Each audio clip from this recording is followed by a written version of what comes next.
फसल बर्बाद होने के बाद हमारे किसानों को वैसे भी बेहतर ढंग से सरकार द्वारा मुआवजा नहीं मिल पाता है, फसल बीमा योजनाओं का लाभ नहीं मिल पाता है।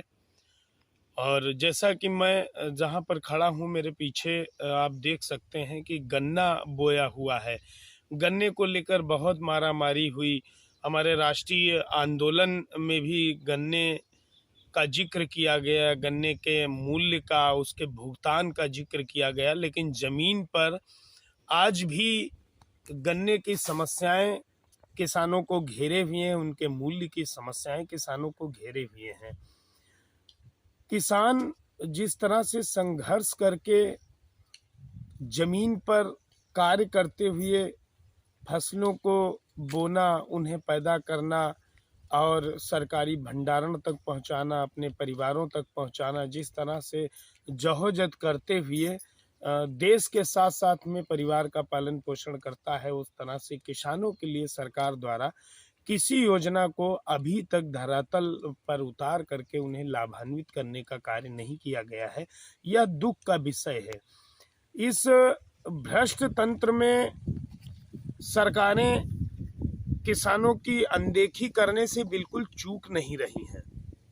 मुझे लग रहा है कि आने वाले समय में जिस तरह मैं भारतीय किसान मजदूर यूनियन दशहरी संगठन से जुड़कर किसानों की सेवा कर रहा हूं, किसानों से मिल रहा हूं, उनकी फसलों का ध्यान रखने का प्रयास कर रहा हूं, उस तरह से अगर किसान सेवा के लिए आने वाले समय में मुझे इसी भ्रष्ट तंत्र का भी एक हिस्सा होना पड़ा, इसका एक अंग होना पड़ा, तो मैं इससे गुरेज नहीं करूंगा और बराबर किसान हित की लड़ाइयों को आगे बढ़ाने का कार्य करता रहूंगा।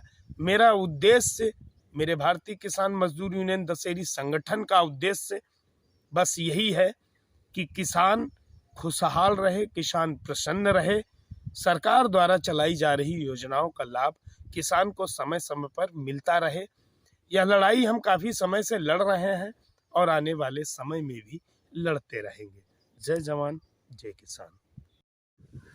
जय जवान जय किसान। दोस्तों, मैं पुनीत मिश्रा, भारतीय किसान मजदूर यूनियन दशहरी संगठन हरदोई जिला अध्यक्ष की जिम्मेदारियों को निभाते हुए आप सबके हित की बात करने का मकसद सिर्फ आज इतना है कि धीरे धीरे आपके रबी की फसल के अंतर्गत आने वाली फसलों की पकाई और कटाई का कार्य प्रारंभ हो गया है और ऐसे में हवाएं तेज चल रही हैं। गेहूं भी फूल गया है मतलब भर को और धीरे धीरे पकने पर है।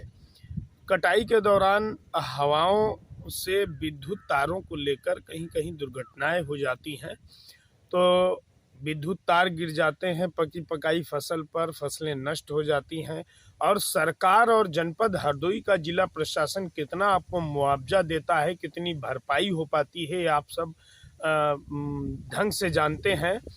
तो आप सब ध्यान रखें और जो भी विद्युत कर्मी अगर उदासीनताएं बरत रहे हैं विद्युत को लेकर, तो उनके बारे में समय रहते मुझे जानकारी देने का प्रयास करें ताकि फसलों को नुकसान न हो। आप जानते हैं कि गौवंशों से लेकर के बड़ी बड़ी समस्याओं को झेलते हुए आज आपने अपनी फसल को तैयार कर पाया है।